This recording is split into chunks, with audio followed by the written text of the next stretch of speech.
네, 오늘의 키워드는 숫자 10인데요. 앞으로 남은 금리 인상의 횟수 최대 10번을 뜻합니다. 금번 인상 사이클의 횟수와 속도가 그 어느 때보다 빠르게 진행되지 않을까 하는 시장의 우려가 네, 팀장님께서 보여주신 금리 인상의 속도를 보니까 다시 한번 역대급이라는 생각이 좀 듭니다. 심리 지표와 실질 데이터 간의 이격을 줄이는 힌트 찾기에 열중하는 시간이었죠. 경기에 대한 자신감과 함께 코스피 2900은 그리 먼 이야기가 아닐 수도 있을 것입니다.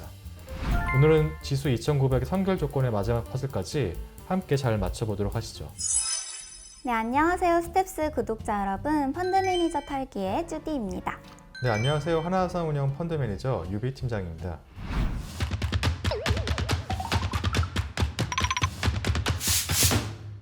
네, 팀장님, 요즘 글로벌 증시가 약세장에 진입을 하면서 밤잠을 설치는 동서학개미들이 정말 많은 것 네. 같아요. 그러게요. 저도 그렇고요. 네. 100년 만에 나타난 최장기간의 하락세라고 들었는데 심지어는 또 추가적인 조정 가능성이 있다는 얘기도 들리거든요. 이거 어떻게 보시나요? 네, 저희 펀드 매니저 털기의 1화에서 보여드렸던 카툰이 혹시 기억나시는지 잘 모르겠어요. 바이오와 셀이 어떻게 변화해가는지 보여드렸던 카툰이었죠.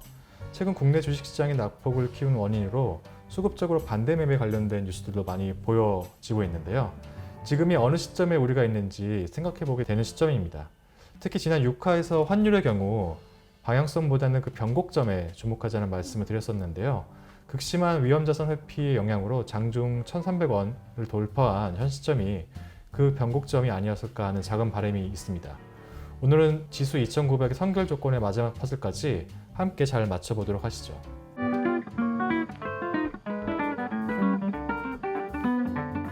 네, 오늘의 키워드는 숫자 10인데요. 요즘 가장 큰 경제 이슈가 뭐냐라고 하면 금리 인상이잖아요. 그래서 이거랑 관련이 있지 않을까 싶은데 맞나요?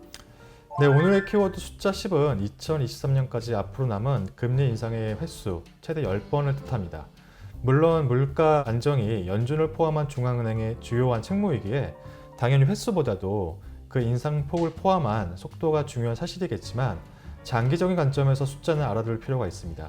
특히 물가 안정을 위한 주요한 정책이 금리 인상 혹은 금리 인하라는 이분법적인 정책 수단뿐이라는 점을 다시 한번 상기시켜 드리고 싶었고요.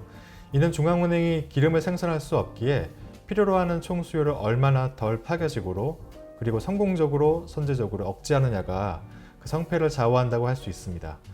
또한 그 파급 효과가 워낙 크기에 우리는 그 시점에 주목할 수밖에 없겠습니다. 네, 팀장님과 5화부터 이번 편까지 2900 지수의 선결 조건에 대해서 이야기를 나누고 있는데요. 저는 맨 처음 물가를 말씀해 주신 게 새삼 좀 생각이 나더라고요. 최근에 물가 흐름을 생각을 했을 때 향후 금리에 대해서는 어떻게 보시나요? 네, 고물가 상황에 대비하기 위해 금리가 예상보다 고점을 빨리 기록할 것이라는 시각이 지배적이죠. 인플레 늪에 빠지지 않기 위해 모두가 애쓰고 있는 상황인데요. 지난 5화에서 물가 피크아웃 시점에 대한 부분도 언급하긴 했습니다만 그 이후 5월 CPI 8.6%가 시장 조정에 가장 큰 빌미로 작용했습니다. 이는 미국 연준으로 하여금 6월 FOMC에서 결국 75bp라는 자이언트 스텝의 첫 발을 내딛게 하는 트리거가 되었습니다. 이 부분에 대해서 시장은 운신의 폭이 적어진 미국 연준을 두고 정책 실패라는 멍해를 씌우기도 했죠. 그 이후 미국뿐만 아니라 EU는 8.1%, 영국의 9.1%, 한국도 5.4% 수준의 5월 CPI를 기록하고 있는 상황이며 각국은 유류세이나 혹은 정유사들에 대한 횡재세 부과 등을 통해 전방위적인 물가 잡기에 나서고 있는 상황입니다. 네, 물가 안정에 총력 대응을 하고 있지만 여전히 불안한 시장이라고 말씀을 해주신 것 같은데요. 그래서 인플레이션발 금리 인상에 이어서 경기 침체 우려까지 좀 대두되고 있는데요. 금리 인상 자체가 계속해서 시장의 악재로 작용을 할까요? 금리 인상으로 자산 시장이 흔들리는 건 사실이죠. 지금 시장은 악재가 산더미 같고 비관론이 팽배하지만 급락 후에는 급등이 있어 왔고 강세장은 비관 속에서 탄생한다는 사실도 기억해 주셨으면 합니다. 이번 금리 인상 사이클이 시장에 큰 충격을 준 이유는 바로 그 속도에 있습니다. 미국 연준의 파월 의장의 일시적이라는 화법부터 대부분의 주요 인사들은 데이터 디펜던트라는 표현을 통해서 기존의 인플레이션의 심각성을 간과하다 보니 금번 인상 사이클의 횟수와 속도가 그 어느 때보다 빠르게 진행되지 않을까 하는 시장의 우려가 계속해서 작용한 모습이었습니다. 자료 화면을 보시면 기준금리가 4%까지 올라갈 수 있다고 보는 시각이 우세한 가운데 그 속도가 다른 여타 금리 인상 시기보다 빠르게 진행되지 않을까 시장이 불안해하는 심리를 알 수 있습니다. 네, 팀장님께서 보여주신 금리 인상의 속도를 보니까 다시 한번 역대급이라는 생각이 좀 듭니다. 그렇다면 언제까지 금리 인상이 지속이 될지, 그리고 좀 약간 시기상조인 것 같긴 하지만 언제 이 금리가 좀 인하가 될지 좀 궁금한데요. 제가 주목하는 부분은 크게 두 가지입니다. 오늘의 키워드로 말씀드린 10이라는 숫자 속에서 첫 번째는 향후 금리 인상의 강도가 다시 25bp 수준으로 낮아지는 시점이 언제인지가 중요할 것이고요. 두 번째로는 2023년 어느 시점부터는 오히려 경기 회복을 염두에 둔 금리 인하 시기 역시 예견해 볼 수 있을 것이라는 점입니다. 연준 위원들은 FOMC 이후에 향후 정책 금리의 방향성에 대한 한 해 지표로 점도표를 시장에 공표하고 있는데요. 자료 화면을 보시면 지난 3월 FOMC와 6월 FOMC 간의 점도표 변화 추이를 알 수 있습니다. 2022년 중앙값은 지난 3월 대비 3.4%로 올라왔고 2023년 중앙값은 3.7%로 상승한 상황입니다. 시장 일각에서는 테일러 준칙 등 학문적 이론을 바탕으로 여전히 4% 이상의 상승을 예상하기도 합니다. 따라서 앞서 말씀드린 두 가지 시점에 주목하셨으면 합니다.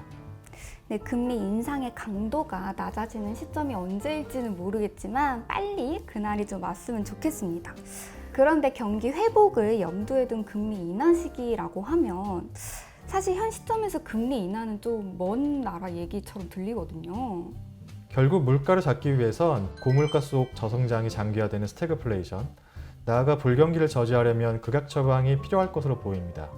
인플레이션에 대응하는 과정에 있어서 실업률이 상승할 위험도 당연히 있겠죠. 그래서 요즘 서머스 교수님의 얘기를 다시 한번 상기하게 됩니다. 현재 미국의 실업률은 3.6% 수준의 완전 고용인 상태로 평가받고 있죠. 이런 고용 여건은 시장의 경기 침체 우려에도 불구하고 연준으로 하여금 경기에 대한 자신감을 심어주고 있는 포인트입니다. 서머스 교수님은 현재의 실업률과 완전 고용 수준이 일할 수 있음에도 일하지 않고 있는 노동시장에서 이탈한 이들의 영향에 따른 착시 현상이며 임금이 가장 중요한 인플레이션 척도라고 표현하고 있습니다. 특히 우리의 월급은 한번 오르면 잘 안 떨어지는 성격의 것이잖아요. 최근 물가 상승 등의 영향으로 실질 임금이 감소하면서 전 세계적으로 임금 인상과 관련된 시위가 증가했다는 뉴스들도 눈에 띄네요. 서머스 교수님은 현재의 임금 상승률 6.6% 수준을 고려한다면 연준의 목표치인 2% 수준의 물가 목표 및 향후 낙관론은 근거가 없다고 언급하면서 물가 상승을 잡으려면 적어도 5년간 5% 이상의 실업률이 필요하다는 전망치를 내놓기도 했습니다. 결국 물가 상승을 잡기 위해선 인력 시장에서의 총수요 축소도 필요하다는 말일 수 있다는 생각이 드네요. 다른 말로 하면은 경기 침체일 수 있겠죠.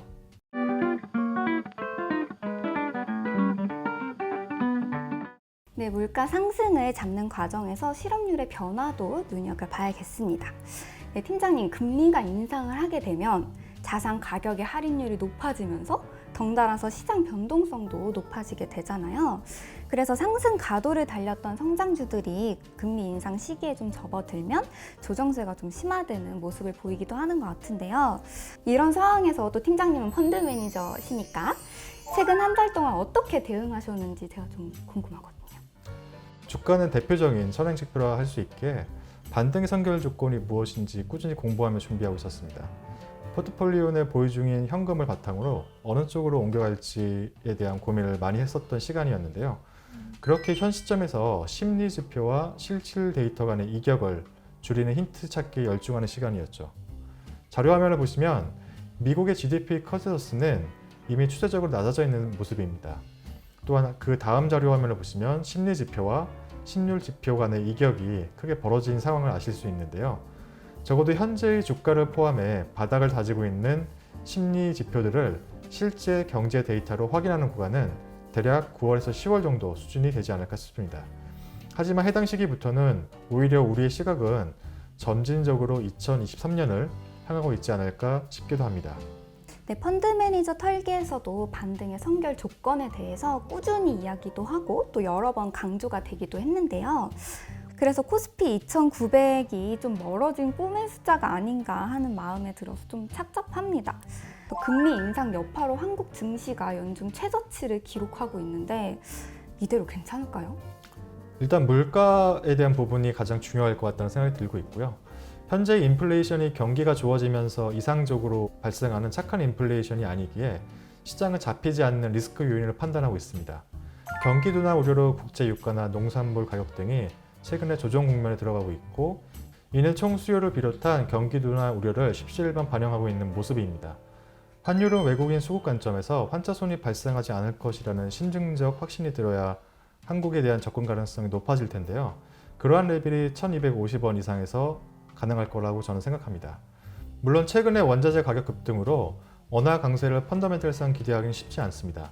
하지만 최소한 추가적인 원화 약세가 진행되지 않는 모습과 그 변곡점은 외국인 수급 개선에 있어 제일 중요한 요소입니다.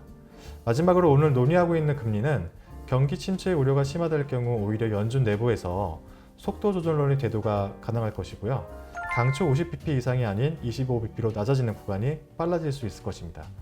더욱이 내년 어느쯤에는 오히려 금리 인하로 연준이 대응할 수 있으니 그때까지 주식시장을 저와 함께 지키고 계신다라면 염두에 두어야 할 부분이기도 하고요.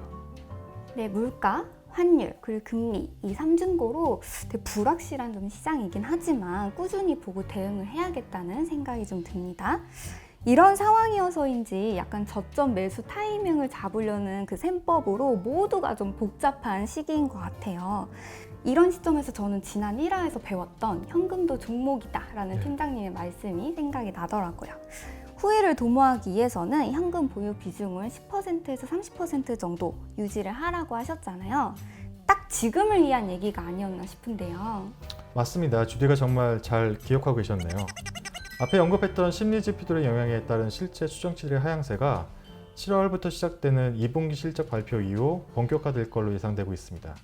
그 추정치들의 하향폭이 상당히 중요할 것으로 기대되고 있는데요. 특히 이미 한국 시장의 밸류에이션, 항상 말씀드렸던 줄자는 10배 이하 수준에 머물고 있는 상황입니다. 이 10배 이하의 신뢰도가 상당히 중요한 시점으로 판단하고 있습니다. 만약 2분기가 넘어가는 시점에서 추정치들의 안정세와 더불어서 2023년도의 전망치 역시 경기 침체가 아닌 경기 둔화 수준의 단기 조정이었다라는 점이 부각된다라고 하면은 경기에 대한 자신감과 함께 코스피 2,900은 그리 먼 이야기가 아닐 수도 있을 것입니다. 자료 화면을 보시면 가로축이 목표 PER, 세로축이 기업들의 이익 전망치에 대한 변동폭인데요. 목표 PER은 제가 꾸준히 말씀드렸던 시장의 밸류에이션, 줄자일 텐데 유동성을 체제방이라고 한다면 이미 다이어트는 충분히 한 시점이고요. 반면 기업들의 이익은 근력 수준이라고 볼 수 있는데 과도한 폭풍 다이어트의 후유증으로 현재 근손실이 얼마나 되었는지 우리는 확인하고 있는 구간이라 볼 수 있습니다. 다만 6개월 프로젝트로 인생 바디 프로필 사진을 준비한다고 상상해 보시면 올해 하반기로 갈수록 시장의 눈높이는 오히려 2023년도에 긍정적인 부분을 찾으려고 노력하지 않을까 생각합니다.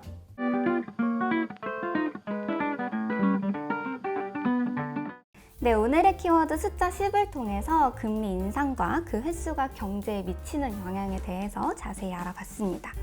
네, 요새 주식시장을 보면 좀 무섭거든요. 좀 무섭지만 펀드 매니저 탈기를 통해서 전 대비법을 배웠으니까 초조하진 않네요. 네, 마지막으로 마음을 다잡는 의미에서 한마디 좀 부탁드립니다. 네, 저는 장이와 쟁이의 차이를 말씀드리고 싶습니다. 저희가 대장장이라고 표현하지 대장쟁이라고 하지는 않죠. 보통 장이라는 전미사는 한 가지 분야에 통달한 사람을 장인이라고 하기 위해 쓰는 표현인데요. 저희가 주식장이라는 표현을 하지 않는 것처럼 펀드 매니저라는 직업을 갖고 있는 저는 주식에 있어 특히 함부로 축적이라는 말을 쓸 수 없는 분야가 아닐까 싶습니다.